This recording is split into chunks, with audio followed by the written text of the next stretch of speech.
Hey everybody, it's Wednesday morning and time once again for Ask Chuck Dixon, episode 65. Who'd have thought? This is where you get to ask me questions about what I do for a living, and what I do for a living is I write comic books. And you can ask me anything you want, and the easiest place to find me is at brunobookstore@gmail.com. You can leave your questions, comments, suggestions, pictures, whatever. It's a great way to directly communicate with me. Of course, you can leave questions here right below the video. Sometimes I miss them. You can ask me questions on Facebook. Sometimes I miss them. We all know Facebook. We always miss things on Facebook. There's just too much coming at us all the time. But brunobookstore@gmail.com, I check that at least once a day, and more often than not, several times a day. So I'm never going to miss your comment or question there. And I've got a lot of questions recently, so I hope all of you have been patient. I'm going to answer some questions today that were asked literally a couple of months ago. So I'm still catching up. Let's get to the first one. Levi Sweeney, would you consider reviewing the 2000 film Unbreakable? It was directed by M. Night Shyamalan and is thought by many authorities as being ahead of its time in terms of superhero movies. I don't know. I mean, it was ahead of its time because it's a movie about a superhero. Uh, he doesn't really consider himself that. He's more like a extraordinarily gifted human being. It's Samuel L. Jackson who determines that he's a superhero because Samuel L. Jackson sees the world in comic book terms. He even has a grandiose theory about how the legends in comic books are real. They are a history, not just escapist pop literature. Uh, but yeah, I mean, I like a good, moody, slow burn film that's going somewhere. A lot of times, Shyamalan's movies are brooding and slow moving, but they don't go anywhere. But this one's good, and Willis gives a very good, restrained performance. Samuel L. Jackson is seriously creepy, and I like the way it builds, particularly that scene where Willis's character rescues those women from that house. Um, yeah, it was effective. It was good. I don't know if I'd call it a superhero film because now it's superheroes is a real genre and a dominating genre in cinema today. This one kind of misses the tropes. Yeah, it's got the origin, it's got the villain, it's got the rest of it, but it's still um, it's still more allegorical than a straight up superhero flick. But yeah, I enjoyed it. So there's your review. Terry Stouter. In your opinion, what is the difference in old school creators and new ones in writing their politics into stories? Example, the way Denny O'Neil did in the classic GLGA run as opposed to some of the stuff coming out in today's comics. Well, the thing that Denny's work on Green Lantern and Green Arrow has in common with the stuff coming out today is that it didn't sell either. Um, I remember going to I was just a, kid with a dream, going up to New York on a Wednesday afternoon because that's when DC would let freelancers in, or not freelancers, but wannabes. And we couldn't get to see editors. They would take us into a conference room just off of the lobby. So we were only like 20 feet from the elevators. That's as far as we got into DC Comics. And you'd show up, you'd wait around the waiting room, and then a couple of assistant editors would come out and take you into the conference room and tell you why you were never going to get a job at DC Comics. You know, basically, I was up there a couple of times and I was informed each time that the industry is dead. So this is the 70s, just prior to the implosion. So these guys knew things were bad. And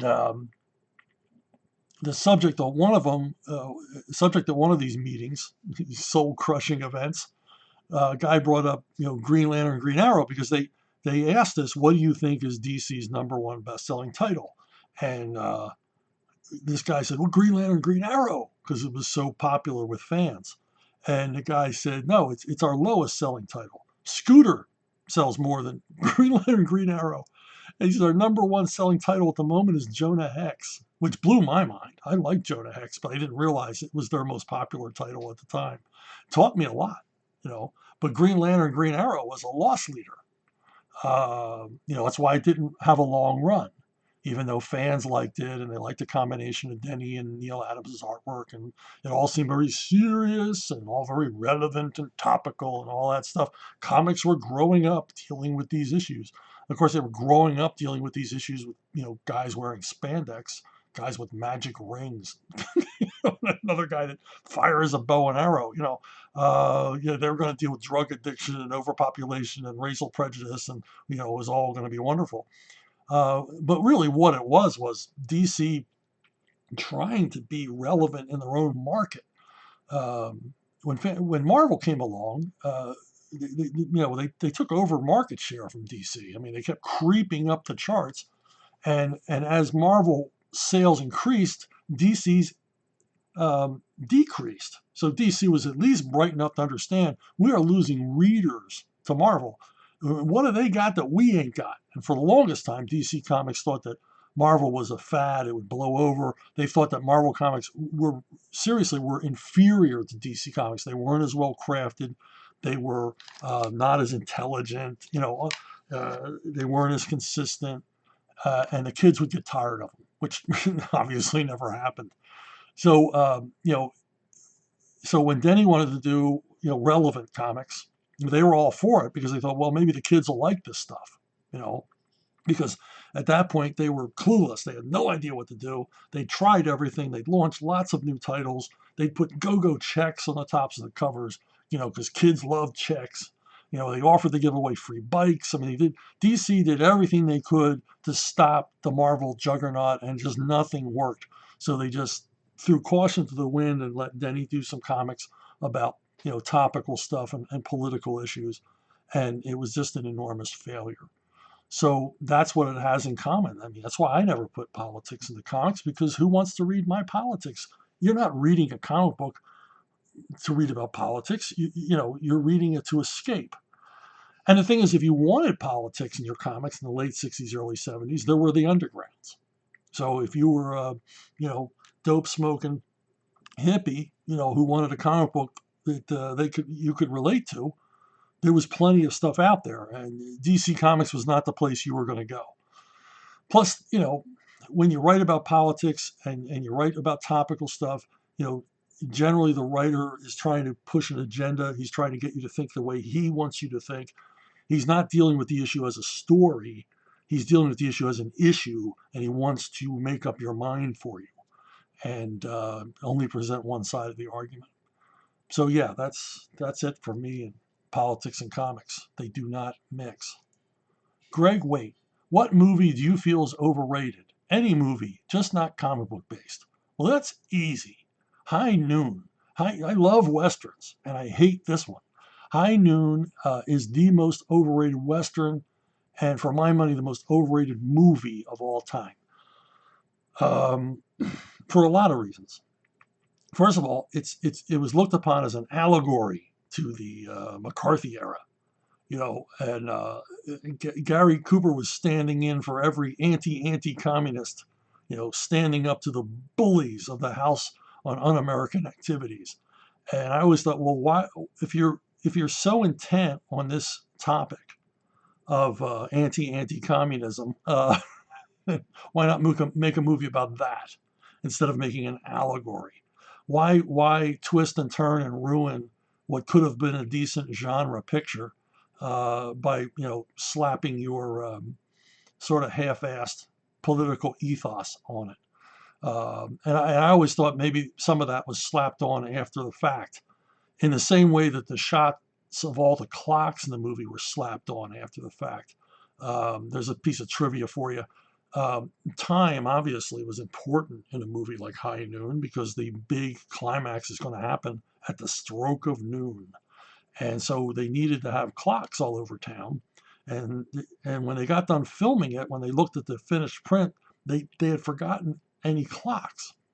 So they put a bunch of clocks on a wall and just shot close-ups of them and inserted them, and they moved the hands to where they needed them dramatically and just inserted, all these period-looking clocks hanging on a wall. And when you see the movie, it's so obvious that they're hanging in the same place with the same lighting, you know, and they're totally isolated from the rest of the scene. You didn't see a clock in the room, but now you're looking at the clock, you know, on this wall on some soundstage. The other problem I have with the time element is all the clocks are set the same. This is the West of the 1870s. There was no way to set a clock, you know, except look at the sun and sort of take a guess. You know, even if they sent the time, the Greenwich Mean Time down the telegraph lines, by the time it got to you, it was going to be behind schedule. It was no longer going to be accurate. The other goofy thing is that the bad guys, in case you've never seen the movie, the bad guys are going to arrive in town at high noon. Train's going to pull into the station exactly at noon, just like it does every day. And Gary Cooper needs help to stand up against these three guys. First time I've ever seen Gary Cooper need help with three guys, but there you have it. And he tries to enlist the aid of everyone in town. And everyone in town tells him to go to hell. This is his job. He's town marshal. That's what they pay him to do. Just go out and handle this yourself. And if you get killed, we'll hire another marshal, right? Okay, two problems with that. Number one, no train ever arrived in time anywhere in the West. You know, there would be the afternoon train, and if you were lucky, it might come that evening. But there was never a noon train. The train, nobody be down at the station waiting at noon for the afternoon train because it might be days late coming. Train travel just wasn't that reliable back then. Lots of things could happen on your way from St. Louis. You know? The other problem I have is that this is a town in the 1870s. These people conceivably fought their way through locusts, plague, drought,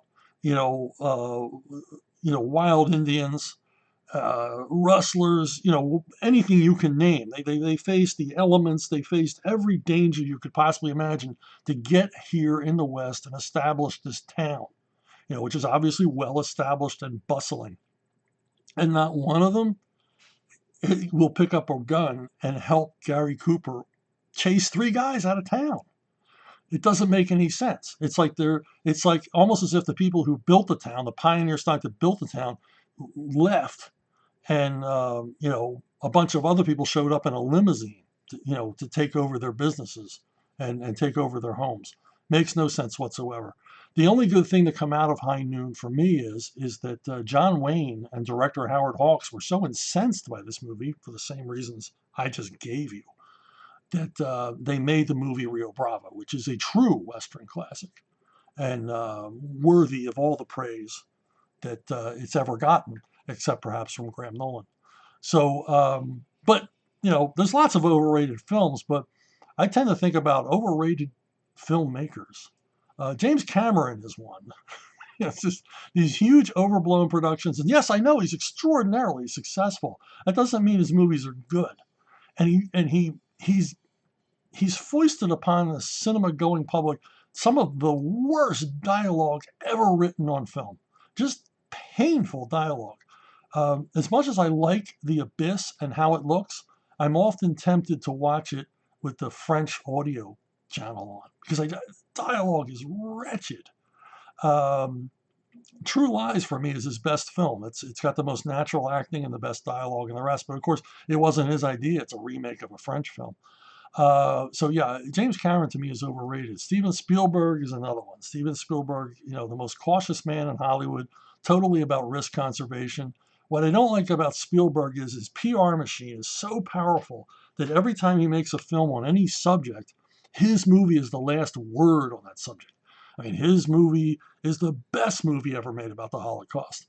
It's the best war movie ever made. Thank God he never made a Western, or that would be the best Western ever made. And the PR machine works so hard and so much overtime that even people that haven't seen these movies just recognize them as, well, that's the best of its kind. Saving Private Ryan is the best war movie ever made. Did you ever see it? No. Or if you have seen it, did you ever rewatch it? No.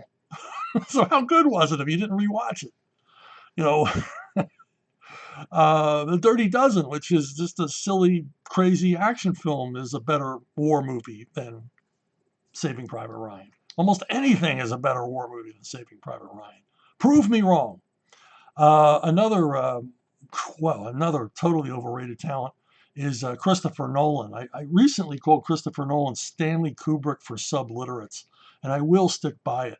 This guy, this guy's the luckiest guy in show business because for some reason they give him buckets of money to let him go out and film and film and film and film and film, and then somehow take all of the crap that he filmed and back in the editing room have wiser grown-up people cut it together into an actual story, which is something that Christopher Nolan apparently couldn't be bothered with while he's making a movie. Story, what's that?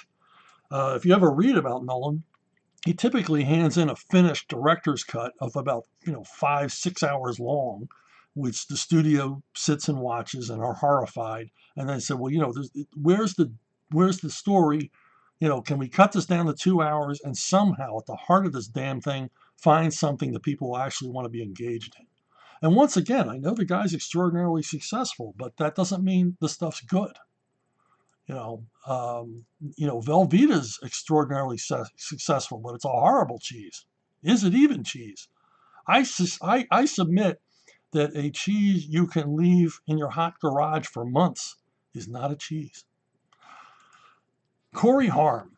I just read Ksar Guns of the Savage Land. What was the thinking on making Ksar unstable throughout the story? Made him hard to like and root for. I wanted Wyatt to get the big win instead. Yeah, back when Marvel was doing these graphic novels, these oversized comics, um, uh, it was Tim Truman who suggested the plot line to this to editor Archie Goodwin, and it got okayed. And the idea was that Tim and I would write it together, and with artwork by Gary Kwapis and Ricardo Villagrán. Except Tim bailed. He just said, "Well, I don't have any interest in writing the script." So I was kind of stuck with the story, and unfortunately, at the end of it, it retained the Tim Truman elements I should have written out. Um, Tim was kind of ahead of his time at being woke, and he wanted to deflate, the Tarzan myth, basically, and use Ksar as his victim, as his allegory of, a white dude pushing around indigenous populations. And Wyatt Wingfoot was put in there because, Tim had a fixation about Native Americans. And, certainly I, would love to see more Native Americans in comics. But, we included Wyatt Wingfoot. And, I just sort of took it from there. I was just really starting out in the business, and I didn't know that you didn't have to slavishly follow the plot line that you submitted. Archie wouldn't have cared if I had, changed the script to make it more a personal product of myself. But I felt that, I had to be, because Tim and I had come up with a plot line together, I had to be faithful to the elements that he had included, which, that's a good thing. That's not a bad thing. I don't have any regrets about this. And we got to put in Velociraptors, which no one had heard of at the time. At the time, they were Diakinesis. I think that's what they were called. They went by a different name with paleontologists before Jurassic Park made the term Velociraptor popular. But also part of debunking pulp stuff, and one of the reasons I was in on this and I wanted to be part of it was it was kind of a wave of in the creative area or in fandom or whatever, to sort of take apart some of these pulp tropes, these iconic pulp characters, and a lot of that was inspired by Philip Jose Farmer, a writer, science fiction writer, who did a number of works featuring a sort of Tarzan type and a Doc Savage type, and he sort of deconstructed the whole pulp thing, and it was interesting to read these. Before I found out that Farmer basically was, kind of fetishistic, comes out in the work. There's a lot of repetitive elements in there that think, well, okay, now I understand this guy's kink.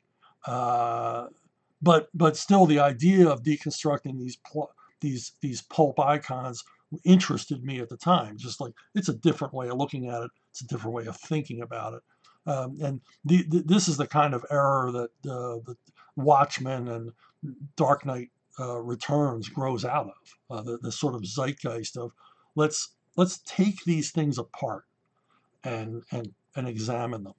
And Ksar in Guns of the Savage Land was that kind of an effort, um, to do that kind of work. Ricardo Garcia. Question: what is your theory, thoughts on why manga is wiping the floor with American comics? It's not too hard to figure out, really. There's a lot of dedication, passion, and craft in manga comics, and that's missing almost entirely from the big two. Marvel and DC still run the store here. They still are the market leaders. And unfortunately, there's no variety there. There's nothing really different. There's not something for everybody the way there is in manga. Um, and I mean, it's not hard to see. The artwork is attractive, it's different, it's engaging, it's interesting, it's varied. So there's a lot of reasons to like manga. And not a whole lot of reasons to like what's out now, because what's out now from the big two is, for the most part, poorly crafted. There's a few exceptions, but for the most part, it's poorly crafted, poorly conceived. There's an obvious political agenda to everything, and there's no variety. I mean, in Japanese manga, there's golf comics. There's not one comic about golf. There's multiple comics about golf.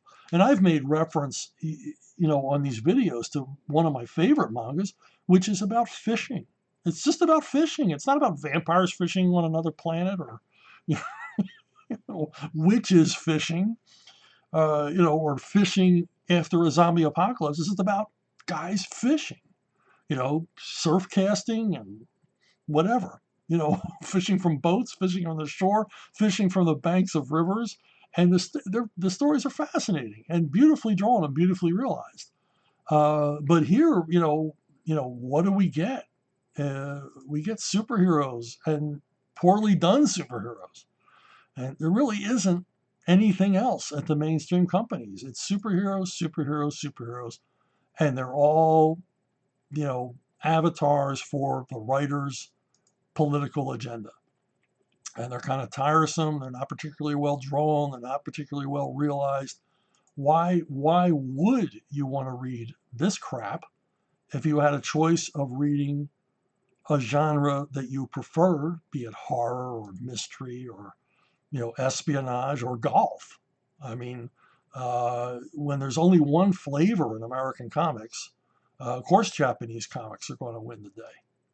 And the biggest problem here is that all I see American comic book creators, the people in the mainstream, do is complain about manga. Well, why don't you learn from manga? Why don't you look at what manga is doing and do that? And I don't mean draw people with huge eyes and lots of speed lines. I mean, do more varied stories, do more complex stories, put more effort into the artwork, put more effort into the craft.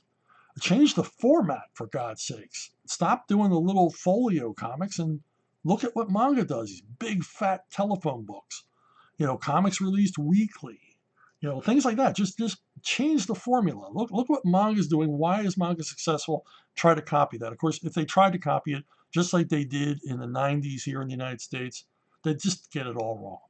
They don't know what they're doing. And they have no interest. They're just going to complain about it as if that's going to get them any more readers.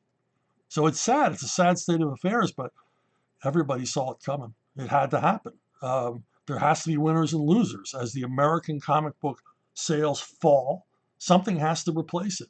And manga's right there. It's popular, and I know my kids know kids who read manga. They don't know anybody that reads American comics. And the kids that my kids know who read manga are just casual readers. They're not fans, they're not geeks, they're not going to conventions or anything. They just like reading manga. They like reading it on their phone, they like reading it in books. And there you go. And I don't see the mainstream, the big two, ever catching up. although there are alternatives, and we'll talk a little bit about that anon. Dan Donovan, when I asked the question about working with Stan on NHL Guardians, a hockey series of hockey superhero comics I did a number of years ago, little did I know the answer was going to be a heartwarming Christmas story. Has Hallmark Channel approached you for the TV movie yet, Chuck? Yeah, I got to basically spend the holidays one year, a few years ago, talking with Stan Lee on the phone because Stan brought me in to rewrite dialogue on, I think, 36 hockey comics. They were superheroes based on hockey team mascots, a Philadelphia Flyer, the Tampa Lightning Bolt, that kind of thing. The the symbol or mascot of the company turned into a superhero, and the stories were awful. The artwork is gorgeous. The stories were awful, but the artwork was done. There was no way to change the story, so Stan brought me in. Hurry up over Christmas holidays. I had like a week and a half to rewrite all of these stories, rewrite all of the dialogue. And Stan was happy in the end, and I was happy, and it was cool because I got to spend time on the phone with Stan Lee. I mean, extended periods. We talked quite a bit. We talked on Christmas Day. And on Christmas Day, Stan was apologizing. I'll retell this for those who missed the early video. Stan was apologizing to me on Christmas Day. He said, I'm taking you away from your family. And I said, well, I've already discussed this with my family, and they understand that getting to work with you is my Christmas gift to myself.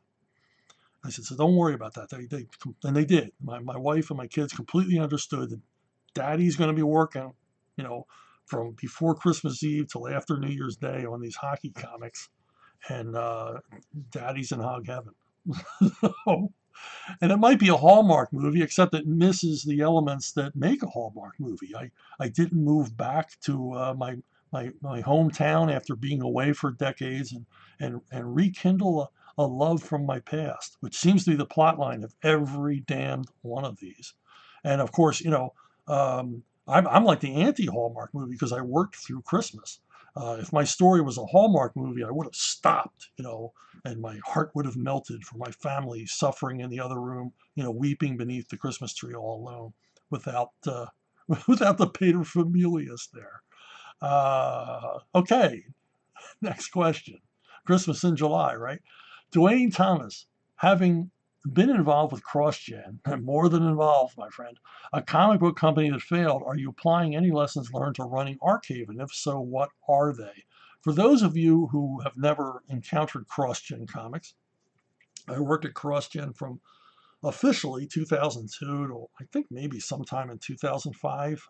It gets a little hazy. But Crossgen was an upstart company with did the thing I said that manga should do, which is work in a lot of different genres. We had all different kinds of comic books for all different kinds of tastes. For those of you who don't know Crossgen, I did a podcast recently with a bunch of guys who I thought were relatively informed about comics, and they had no idea I had worked at Crossgen. So, we got into that a little bit. But it was a lot of fun because we were all on site. It was the only time I can think of where the bullpen was the entire creative force. Pencilers, inkers, colorists, writers were all in the same building, literally in an industrial park, working on these comics in a very well equipped facility. It was a pleasant place to work. It was fantastic. All just basically this building full of comic geeks, toiling away, doing for a lot of them the best work in their career up to that point because the conditions were so favorable to doing good work. And I really enjoyed my time there. I still miss my office, but it failed. It failed because it was a terrible time to be starting a comic book company. Comic book sales were down across the board. The industry was in trouble. The big comic book movies were still on the horizon. We just couldn't hold on, mostly because, we were hemorrhaging money. We were owned by a guy who was used to throwing money around. He had owned a big tech company. And he thought, you just keep spending money till more money comes in. But it's not the way comics work. As I've said many times on these videos, if you want to make $1 million in comics, you start with 2 million. And now, as far as what we're doing at Arctunes, We're not making any of those mistakes. We're not spending $1 million per convention to get the word out. We're not in a pissing contest with the major publishers. We're not in competition with anybody. We're just off here. We're doing our own thing, and we're growing slow. We're going steady but slow. And if you haven't checked out Arctoons, you really need to, because there's a wealth of material there. There are, I think, 40 to 50 different series, many, many episodes to read. And like manga, almost every genre you can think of, from horror to sci-fi. We got superheroes. We got superheroes if you want them. And but we got mystery, we got comedy, we've got action, crime, all kinds of stuff. I mean, something for every taste here. And it's worth checking out. But yeah, we're not making any of the mistakes Crossgen made. We're being conservative about growth, but steady growth. And the numbers are good. The numbers are good. People are responding. We're getting lots and lots of views, and we at Arctoons are very happy. So to any of you who have supported us, who've stopped by to take a look, uh, it's very much appreciated. Mark Harrison Neer. Question for another episode. Well, this is the episode. I was reading a couple of DC Birds of Prey issues, and one, did you know in writing how the stories were to be interrupted with ads? Two, did you know what the ads were going to be? Three, are those kid-targeted ads effective in the slightest, because they just annoy me by interrupting the sense of the adventure? I'm guessing no to all three. Yeah, no.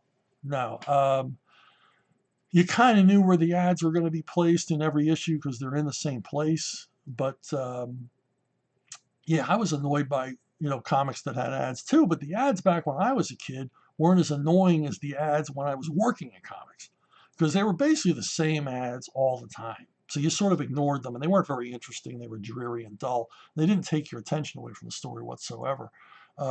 We've all seen them. We've all made fun of them.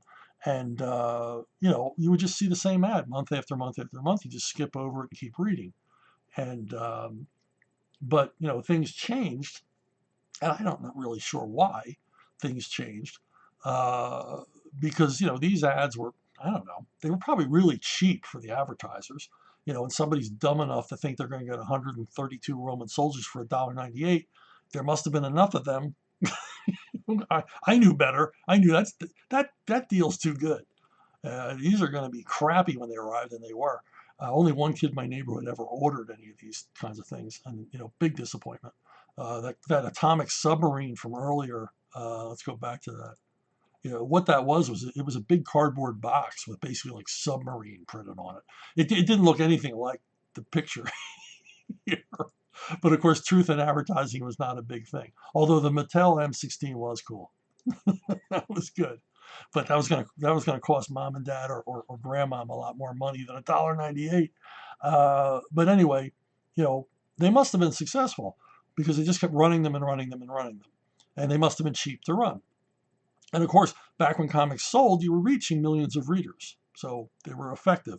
The only ad I ever remember noticing, whoa, this is different, and a lot of my friends noticed it too, was Frank Zappa put an ad in the comics 1 month for you could send away for an album of his, and it was like, whoa, what's this doing here? In my issue of Iron Man or whatever. Uh, you know, it was different and thought provoking, and wow, this is weird. Is this going to be a thing from now on? Are the record companies going to start advertising in comics? And the thing is, it must have been an effective ad, at least locally, for kids I knew, because a lot of kids I knew were like, "Hey, what is that?" And they sent away for the album. They got into Frank Zappa because they saw it in a comic book. So good for him. I would imagine that was Zappa's idea. But the thing is, and then they went back to the usual standard kind of ads. But things changed in the 90s when we had the comic book sales boom. And I guess advertisers thought, hey, here's a cheap way to reach our target audience, stupid kids with money to burn. And, they started advertising. And even when comic sales went down, they continued advertising, probably at much lower ad rates. But the problem is, and the difference is that back when they were advertising toy soldiers or sea monkeys or X-ray vision glasses, they weren't really a competition for the comic book dollar. But now the ads were mostly for video games, and they were a serious competition for the time and the money of the comic book reader. Because um, a video game costs a whole lot more than a comic book, and a video console costs like a year's worth of comic books. So if the kid was going to say, well, to hell with these comic books, I'm going to save up my money for Qbert, you know, now you're in trouble. Now you're in direct competition. Now, a lot of people say, well, the video games distracted the kids away from comics. Well, the comics didn't help by having the ads in there for them. And even while they were running these ads, I heard the comic book publishers saying, oh, these video games, they're going to be the end of comics. Well, you know, you're literally selling them the rope they're hanging you with then, as I believe Vladimir Lenin said. Uh, Apparently, Vladimir Lenin had a better understanding of free market capitalism than the editors at DC and Marvel, or the publishers at DC and Marvel, I should say. It's not the editors who sell the ad space, it's the publisher. So yeah, it sort of contributed. The other thing is when the ads became distracting visually, they became more distracting from the story. I can't tell you how many times comps would come and I'd be looking at comics and I would see an ad, but at first I thought it was in the next page of the story. You know, like, oh, whoa, this story took a wild shift. Oh, it's an ad. You know, because a lot of times the advertiser's thinking, well, it's an ad in a comic book. Let's make it look like a page of a comic book. Oh, that's a great way to have your ad stand out. Make it look like every other page in the book. So anyway, yeah, no to all your questions. I didn't know what the ads were going to be, where they were going to be, and I don't think they were really effective in selling anything because their sales were so low. I mean, how many people were they actually reaching? And you know, how many kids had enough money to go out and buy an Xbox on their own? You know, and so there you go. Comic book advertising. Go figure. Footman 2 or Footman 2. What was the deal with the popularity of pouches on superheroes in the 90s? I think it's pretty simple. I think that the number of pouches was almost a direct correlation to how little talent the artist had. So the more pouches on a character, the less understanding of how to draw anatomy the artist had. Because pouches and belts and straps and wristbands and armbands, they all will help the artist artificially create form, where they don't know how to do that with just a strict anatomical drawing. They can't draw an anatomical drawing with convincing form, and so they use these. I mean, look, he's got wristband, he's got these gloves, he's got a knee pad. You don't have to draw the knee.